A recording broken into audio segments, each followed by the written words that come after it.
Good day, folks. This is Greg Judy at Green Pastures Farm. Today, my special guest is Mary. And Mary was one of our attendees at our advanced grazing school here at Green Pastures Farm. I talked with Mary a little bit and visited with her and heard her story. And I'm like, I want to interview her. She's got a unique story. She's come back to the land. And Mary, just give us a introduction, kind of what brought you back this direction. Yeah, so I have wanted to attend the grazing school since 2017 and just had a blast here the last couple of days. My partner and I farm in Franklin County, Missouri, just a couple of hours south of Green Pastures Farm. And we met actually when we both lived in St. Louis, and we grew up in rural communities and really wanted to move back to out of the city. And so we started looking for farm property and going to conferences, which is when we first were introduced to Greg at a conference, and just learning as much as we could about what we wanted to do, how we wanted to do it, and decided to start with South Pole cattle. And while we were starting to figure out, is this the breed for us? We just got 2 steers to try it out. Yep. Let's build some fence. Let's see if this is the right breed for us. And processed those first 2 last year. And we have 9 steers this year. Wow. And in that time, we're able to learn more about fencing. And in 2020, we got the timeless fence system and put that up, and it just looks gorgeous, and it's way more secure than our original. Whoa! I didn't get that set up very good for you. I'm sorry about We're that. on a hill. I'm good. Yeah. Okay.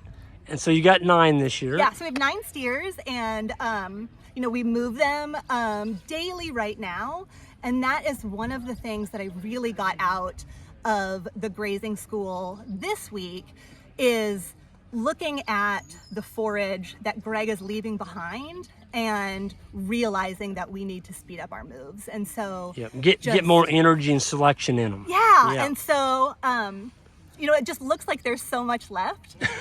It's so tempting to not say, oh, there's a whole bunch left. Let's let him finish eating. But I really got a lot out of seeing what he's leaving behind. That's cool. Well, we just got through with the mob of bulls down there.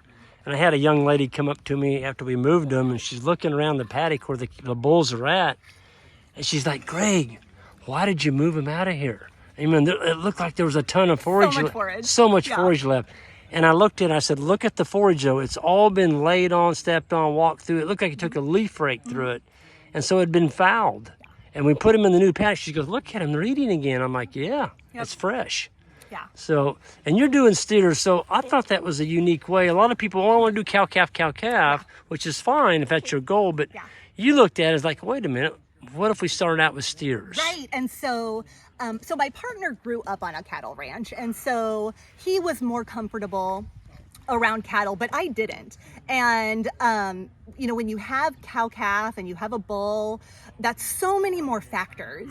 And we both work off-farm jobs. And so when you remove all of those other factors and you just have steers and you know when they are getting there and you know when they're leaving and you move them twice a day, and that's about it. Well, Mary, you came from a background, you didn't have any farming experience. I did not. And to talk to you today, you have all this bubbly passion about you. You're pretty excited about what you're doing. Oh, so excited. I think we wake up every morning just feeling so blessed and so lucky to be out on that farm and, learning something new every day and providing food for our community. And what do you think is the favorite time of your day with you and your animals? Oh gosh. For sure, first thing in the morning. So I have laying hens, and that's the very first thing I do. Just as the sun is coming up, I go out and I let them out, and I spend a few minutes with them and sit. I have some some logs that are cut that I have as like seats all around their area that I can sit. They sit on my lap and we watch the sun come up, and even if it's 0 degrees, and because I can observe them, make sure everybody's okay, check in with all of them, and then move on to water the steers and etc. So, man, you know, when we lived in the city, you don't wake up at sunrise. Nope. And there aren't a million different birds and a million different kinds of insects, and that's all you hear. Yeah. You're back with nature. We are, and just feel so in tune. We don't set alarms in the morning because we don't need to. We just wake up. Your body says it's time to go. We have just completely adapted back to how things should be. So. Well, I think that's a very inspiring story that you've got. And you told me just a little bit. I've learned a lot more in the last 5 minutes from you, but I think it's pretty neat that you had the courage from no background to jump in this thing and to have the sense to start the way you started. And so you literally limited your risk. Yes. By not going cow-calf and the bulls and all that. You didn't have an experience. Right. But now you got good fence, it sounds like. We do have, that timeless fence is so beautiful. And it just looks great. Has been super secure. I feel confident that it can hold our animals. Isn't that a nice feeling? Oh my gosh! Now I will say, when we first moved to this property, we did not live there very long, and our 2 steers got out. That's a bad feeling, isn't it? Oh my gosh! We spent all day looking for them, and thankfully our neighbor called us when they finally turned up. And we didn't have a good perimeter fence at that time, and. I feel very thankful for that timeless perimeter fence now. Yeah. Life is too short to be chasing your steers around the country. Yes. And I tell people, before you bring animals, for you homesteaders that are leaving town and coming to the country, take the time to get a good fence. Yeah. Because you got the rest of your life ahead of you to run animals. Yeah. But you want them to stay home, right? Exactly. Yes. Yeah. So, you know, we started small, just had the polywire, but it was not enough. Yeah. So.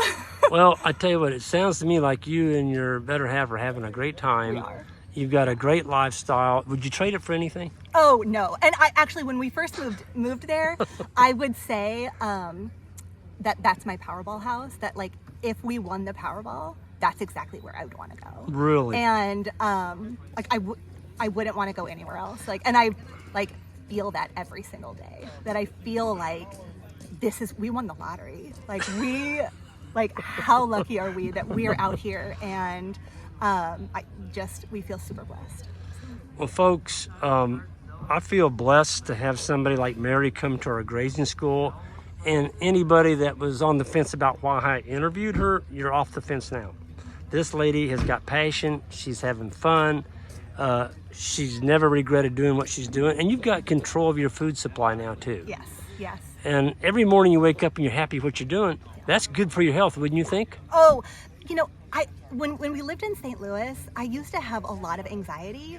I would have panic attacks a lot, and I just have never experienced that since we moved to the farm. I just feel good. Yeah. And it has been so good for our mental health to be there. And you know, I have 5 hammocks in different places around in and around the house, and you know, just 10 minutes in a hammock and listen to the birds, and it's the best medicine. That's better than any medicine on the shelf. It's magic. Absolutely. Yeah. Well, Mary, I want to thank you so much for taking the time. I know the conference is over, but I asked you if you'd stay after, and you jumped at the chance, and thank you so much. Yeah. Thanks for coming. Thank you so much, Greg. Folks, this is Mary. She's a regenerative rancher. Her and her partner are doing well, and thank you. Awesome. Folks, on the way out, hit that subscribe button, and we'll see you all down the road. Have a good one.